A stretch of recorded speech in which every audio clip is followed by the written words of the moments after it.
Namaste, welcome to Doctor's Talk. Gastric ulcers are nothing but crater-like sores which form lining in the stomach. అయితే మన కడుపులో small intestine start అయ్యే భాగం అక్కడ ulcers form అయితే వాటిని డియోడినల్ అల్సర్స్ అంటారు. అయితే స్టమక్లో ఉన్న ఈసోఫిగస్ పార్ట్లో అల్సర్స్ ఫామ్ అయితే ఈసోఫీగల్ అల్సర్స్ అంటారు. ఈ అల్సర్స్ అనేవి రకరకాలుగా ఉంటాయండి. There are so many types of ulcers. Ulcerative colitis అని, పెప్టిక్ అల్సర్స్ అని చాలా రకాల అల్సర్స్ ఉంటాయి. ఈ అల్సరేటివ్ కోయిలిటస్నే మనం ఇన్ఫ్లమేటరీ బౌల్ డిసీజ్ అని కూడా అంటాం. ప్రస్తుతం అల్సరేటివ్ కోయిలిటస్కి హోమియోపతిలో ఎలాంటి ట్రీట్మెంట్స్ ఉన్నాయో మనకు చెప్పడానికి పాజిటివ్ హోమియోపతి డాక్టర్ శ్రీవాణి గారు సివిఆర్ హెల్త్ స్టూడియోలో ఉన్నారు. మీరు కాల్ చేయాల్సిన నెంబర్ 0404779996 లేదా 0404779917. హాయ్ అండి, good afternoon. Good afternoon. So అసలు ఏంటి అల్సర్స్ అంటే ఏంటి? First of all ulcerative colitis అనేది మనకి ఒక రకమైన ఇన్ఫ్లమేటరీ బౌల్ డిసార్డర్ అండి. అది పెద్ద ప్రేగుకి సంబంధించిన ఇన్ఫ్లమేషన్ కలుగుతుంది. అందులో దానికి సంబంధించి మనం సిమ్టమ్స్ చూస్తాం అనమాట. అని మీరు ఇందాక చాలా రకాలైన అల్సర్స్ చెప్పారు. ఇప్పుడు ఇది ఓన్లీ పెద్ద ప్రేగుకి సంబంధించే అల్సర్స్, దాన్ని అల్సరేటివ్ కోలైటిస్ అంటారు. ఏంటి, ఎలా ఉంటాయి సిమ్టమ్స్ దీనికి? మోషన్లో బ్లడ్ పడడం, కడుపు నొప్పి తీవ్రంగా రావడం, డైరియా, ఎక్కువ విరోచనాలు అది ఎక్కువ కలగడం, అండ్ ఫీవర్ అది ఎక్కువ త్వరగా రికరెంట్గా మనకి ఫీవర్ రావడం, ఇట్లాంటి సిమ్టమ్స్ మనం చూస్తుంటాం. రైట్. అంటే ఎలా ఉంటుంది ట్రీట్మెంట్? ఫర్ ఎగ్జాంపుల్ మనకు ఇంగ్లీష్ మెడిసిన్లో అయితే ఎన్ఎస్ఐడిస్ ఎక్కువగా ప్రిస్క్రైబ్ చేస్తారు, non steroid inflammatory things. Right. English మెడిసిన్లో మనకి యాంటీ ఇన్ఫ్లమేటరీ డ్రగ్స్ ఎక్కువగా ఇస్తారు, కార్టికోస్టెరాయిడ్స్ ఇలాంటివి ఎక్కువగా ఇస్తుంటారు. వీటి సైడ్ ఎఫెక్ట్స్ కూడా మనం చాలా చూస్తుంటాం. బేసిక్గా ఇది క్రానిక్ డిసీజ్ అండి, దీర్ఘకాలికమైన డిసీజ్ ఇది. కాబట్టి దీని ట్రీట్మెంట్ కూడా అంతే దీర్ఘకాలికంగా ఉంటుంది. సో కార్టికోస్టెరాయిడ్స్ ఇలాంటివి మనం దీర్ఘకాలికంగా యూజ్ చేసినప్పుడు దీని సైడ్ ఎఫెక్ట్స్ మనం చూడడం జరుగుతుంది అలోపతిక్ ట్రీట్మెంట్లో. హోమియోలో అయితే మనం ట్రీట్మెంట్ యూజ్ చేసినప్పుడు ఇందులో కూడా మనం 24 months దాకా తీసుకోవాల్సి ఉంటుంది ట్రీట్మెంట్ అనేది. బట్ ఇందులో సైడ్ ఎఫెక్ట్స్ అనేవి తక్కువగా ఉంటాయి. ఇప్పుడు for example non steroidal anti inflammatory drugs విషయానికి వస్తే అందులో ఎఫెక్ట్ తొందరగా ఉంటుంది, ఈ అల్సర్స్ నుంచి తొందరగా బయటపడొచ్చు అని బిలీవ్ చేస్తుంటారు. అంటే one compare to homeopathy, English మెడిసిన్లో కొంచెం క్యూర్ తొందరగా ఉంటుంది. అఫ్ కోర్స్ సైడ్ ఎఫెక్ట్స్ కూడా ఉంటాయి, కానీ అట్ ద సేమ్ టైం ఇప్పుడు హోమియోపతిలో కూడా చాలా అవేర్నెస్ వచ్చింది. అండ్ హోమియోపతిలో కూడా న్యూ టెక్నాలజీస్ చాలా వచ్చాయి. డ్రగ్స్ కూడా several drugs have been invented. అయితే హోమియోపతిలో ఎంత షార్ట్ టైంలో మనం ఈ క్యూరిటీని ఎక్స్పెక్ట్ చేయొచ్చు? షార్ట్ టైం అంటే ఇది డిసీజ్ బేసిక్గానే ఇది మనకి క్రానిక్ డిసీజ్, దీర్ఘకాలికమైన డిసీజ్ కదండి. సో లైఫ్ లాంగ్ దీనికి ఏదో రకమైన medicine within hours or days అని కాదు, as per the disease, depending upon the disease factors, as per the disease. When compare to English medicine, హోమియోపతిలో ఎలా ఉంటుంది? ఈక్వల్గా ఉంటుందా, లేకపోతే కొంచెం టైం తీసుకుంటుందా? కోర్స్ అంతా కొంచెం లాంగ్ టర్మ్ కోర్స్ ఉంటుందా? Okay, compare to allopathic medicine ఇందులో తక్కువ కాలమే పడుతుందని చెప్పాలి. దగ్గర 24 months వరకు పడుతుందని చెప్పొచ్చండి. హోమియోపతిక్ మెడిసిన్లో 24 months వరకు పడుతుంది. రైట్ అండి. మన ఫస్ట్ కాలర్ రాములు కాల్ చేస్తున్నారు. రాములు చెప్పండి. నమస్తే మేడం. నమస్తే అండి. ఏం లేదు మేడం, మా ఫాదర్ కి అల్సర్ ఉంది.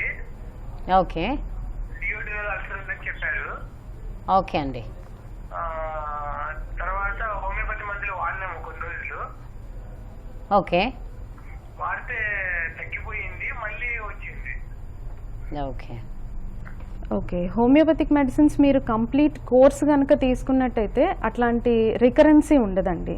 అంటే మీరు ఎంతకాలం యూజ్ చేశారు ఏంటి అనే దాని మీద డిపెండ్ అయి కూడా ఉంటుంది. Okay right. ఎనీవేస్ అండి, రాములు గారు, మీరు పాజిటివ్ హోమియోపతి డాక్టర్ శ్రీవాణి గారు ఉన్నారు కదా, కంప్లీట్ అడ్రస్ కావాలంటే కూడా మీరు మళ్ళీ సివిఆర్ హెల్త్కి ఫోన్ చేసి కంప్లీట్ డీటెయిల్స్ తీసుకొని డైరెక్ట్గా కన్సల్ట్ అయితే మీ మెడికల్ హిస్టరీ తీసుకొని మెడికేషన్ అది స్టార్ట్ చేస్తారు. రైట్. ఇక మనకి ఈ గ్యాస్ట్రిక్ అల్సర్స్ అనగానే ఈ digestive juices like hydrochloric acid కానీ లేకపోతే ఈ పెప్సిన్ అనే కానీ అంటే రిలీజ్ అయ్యే మోతాదు కన్నా ఎక్కువ రిలీజ్ అయినా కూడా అల్సర్స్ ఫామ్ అయిపోతాయని చెప్తూ ఉంటారు డాక్టర్స్. సో వీటిని బ్యాలెన్స్ చేసుకోవడానికి ఎలాంటి మెడికేషన్ ఉంటుంది హోమియోపతిలో? మెడికేషన్ కన్నా ముందు మనం డైటరీ ఫ్యాక్టర్స్లో జాగ్రత్తలు తీసుకోవడం ఇంపార్టెంట్. మన ఫుడ్లో మనం చేంజెస్ చేసుకోవడం ఇంపార్టెంట్ అండి. ఇందులో ప్లెంటీ ఆఫ్ ఫ్లూయిడ్స్, ఎక్కువ వాటర్ కంటెంట్ అని, బటర్ మిల్క్ అని ఇలాంటివి ఎక్కువ తీసుకుంటూ ఉండాలి మనం. అట్లా Okay. అనమాట. హోమియోపతిక్ సెక్టర్కి వచ్చేసరికి ఇట్స్ అ కాన్స్టిట్యూషనల్ ట్రీట్మెంట్, శరీర తత్వాన్ని బట్టి మనం ట్రీట్మెంట్ ఇస్తూ ఉంటాం. రైట్, నాగరాజ్ కాల్ చేస్తున్నారు హైదరాబాద్ నుంచి. చెప్పండి నాగరాజు. మేడం నా పేరు నాగరాజ్ అండి. రైట్ అండి, చెప్పండి. 2 days బ్యాక్ మా ఫాదర్ కి స్టమక్ అంటే డైజెషన్ వల్ల కడుపులో మంట వచ్చింది. ఓకే, దీంట్లో మనకి మంచి మెడిసిన్ అదే హోమియోపతిలో ఎలాంటి ట్రీట్మెంట్స్ ఉన్నాయని అడుగుతున్నారు. ట్రీట్మెంట్ ఎలా ట్రీట్ చేస్తారు? రైట్, అవునండి. మనకి ఇప్పుడు మీ ఫాదర్కి మంట, కడుపులో మంట అట్లాంటిది వచ్చిందని చెప్తున్నారు కదా, అది ఏ కారణంగా వచ్చింది ఏంటి అనేది మనకి టెస్ట్ రిపోర్ట్స్లో తెలుస్తుందండి. మీ మెడికల్ హిస్టరీ అంతా పట్టుకొని మీరు ఒకసారి దగ్గరలో ఉన్న పాజిటివ్ క్లినిక్కి రాగలిగితే ఏ కారణంగా వచ్చిందో చూసి దాన్ని బట్టి మనం ట్రీట్మెంట్స్ స్టార్ట్ చేద్దామండి. నాగరాజ్ గారు. రైట్, రాధిక కాల్ చేస్తున్నారండి కరీంనగర్ నుంచి. రాధిక చెప్పండి. నాకు అల్సర్ ప్రాబ్లం ఉందండి. ఓకే, సో అది టెస్ట్లు అవి చేయించుకున్నారమ్మా? చేయించానండి, ఎండోస్కోప్ చేయించిన. ఓకే, కొంచెం కడుపులో పుట్టలాగా ఉందని చెప్పిందండి ఏషియన్ ఇన్స్టిట్యూట్ లో, హైదరాబాద్ లో. Okay, Asian institute of gastroenterology. Right, medicine వాడిందండి. నాకు రోజు 4-5 టైమ్స్ మోషన్స్ అవుతాయండి. ఓకే, బ్లడ్ మోషన్స్ అమ్మా? బ్లడ్ మోషన్స్ అవుతున్నాయా? అయ్యే కాదు, మామూలుగా మోషన్స్ అవుతాయి. ఓకే, మళ్ళీ నాకు కడుపు ఉప్పరం అండి. టెస్టులలో ఏం వస్తలేదు, టెస్టులో హార్ట్ సైడ్ నొప్పి వస్తుంది. అన్ని హార్ట్కి సంబంధించిన టెస్టులన్నీ అయినాయండి, ఏం ప్రాబ్లం లేదంటారు. అల్సర ప్రాబ్లమే, గ్యాస్ట్రిక్ ట్రబులే అంటుండ్రు, కానీ ఏ మాత్రం అయితే రాధిక గారు ఇప్పటిదాకా ఎవరు డాక్టర్ని కన్సల్ట్ అవ్వలేదా మీరు? అయినా అండి, యశోద హాస్పిటల్కి వెళ్ళినా, ఏషియన్ ఇన్స్టిట్యూట్కి వెళ్ళినా, హైదరాబాద్ లో ఇప్పటికి 50,000 పైన అయినాయి. కానీ నాకు అన్ని నార్మల్ వస్తున్నాయి టెస్టులన్నీ, ప్రాబ్లం మాత్రం తగ్గడం లేదండి. రైట్ అండి, డాక్టర్ గారు మాట్లాడతారు. మీరు చెప్పిన దాన్ని బట్టి రాధిక గారు మీకు సివియర్ గ్యాస్ట్రైటిస్ అయితే ఉందండి. అల్సర్ అనేది నేను మీ టెస్ట్ రిపోర్ట్స్ చూసిన తర్వాతే నిర్ధారించగలం మనం. మీరు చెప్పిన దాన్ని బట్టి అయితే సివియర్ గ్యాస్ట్రైటిస్తో బాధపడుతున్నట్టుగా తెలుస్తుంది మీరు. సో మీరు ఒకసారి రిపోర్ట్స్ పట్టుకుని రండమ్మా క్లినిక్కి, మనం రిపోర్ట్స్ చూసి చేద్దాం మనం. ఇప్పుడు తను చెప్పినట్టయితే నియర్లీ దే హ్యావ్ స్పెండ్ 50,000 అని చెప్పారు. లైక్ సెవరల్ ఇన్స్టిట్యూట్స్ తిరిగాం, ఫేమస్ గ్యాస్ట్రోఎంట్రాలజేషన్ తిరిగాం అని చెప్పేసి.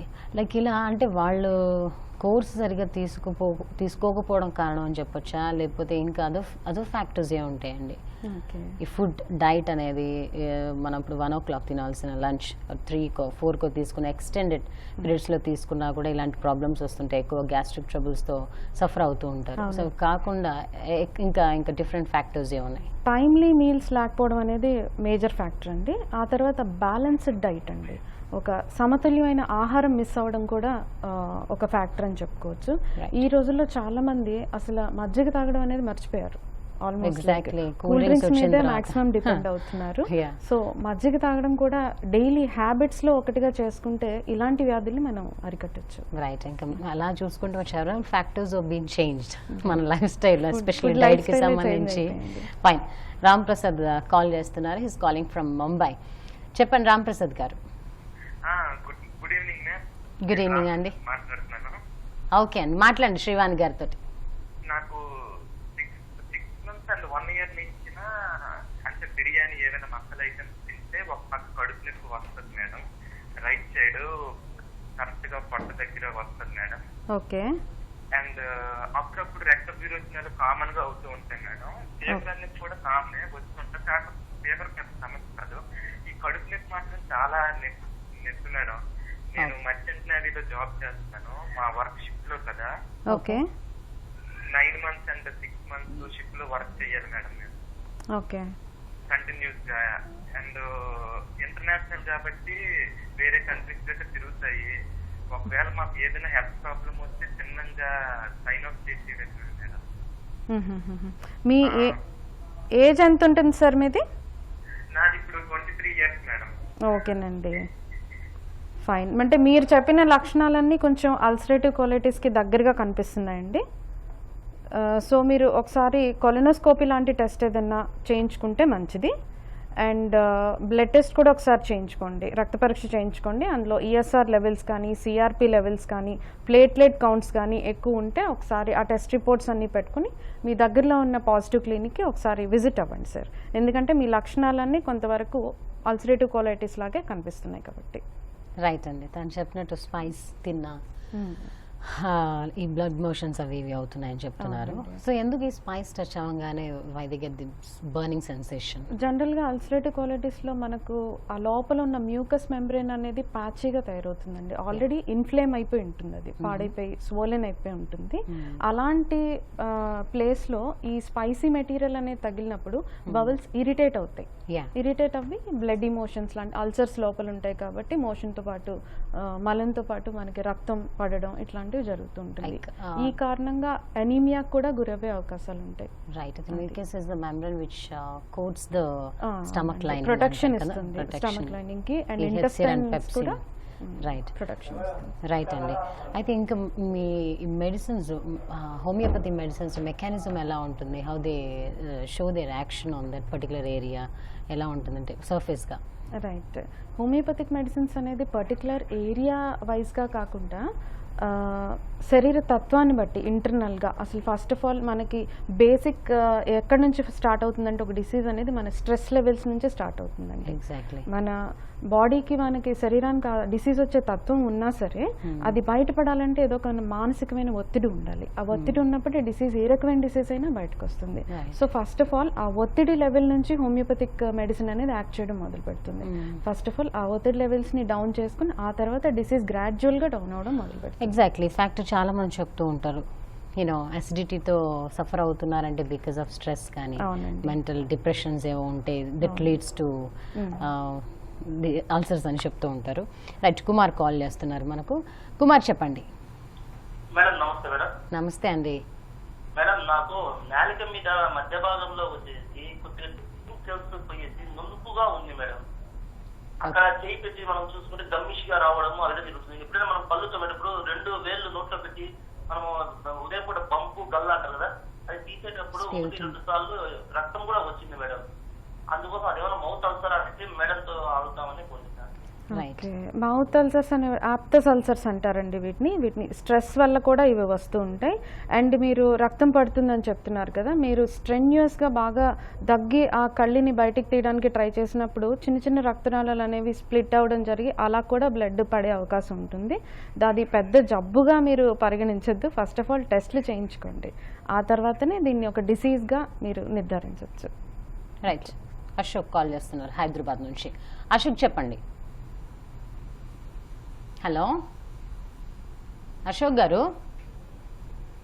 మేబీ లైన్ కట్ అయినట్టుంది. రైట్. ఇంకా సెవరల్ ఫ్యాక్టర్స్ ఇప్పుడు మనకి వేరే డిఫరెంట్ ఆర్గనైజేషన్స్లో డిఫరెంట్ ఎంప్లాయ్మెంట్, ఇందాక తను చెప్పినట్టు నైట్ షిఫ్ట్స్ ఉంటాయి, ఆఫ్టర్నూన్ షిఫ్ట్స్, రకరకాలుగా షిఫ్ట్స్ ఉంటాయి. అండ్ సమ్టైమ్స్ వాళ్ళకి సర్కమ్స్టాన్సెస్లో ఫుడ్ అవైలబిలిటీ లేకపోవడం కూడా one of the causative factors అని చెప్పుకోవచ్చు.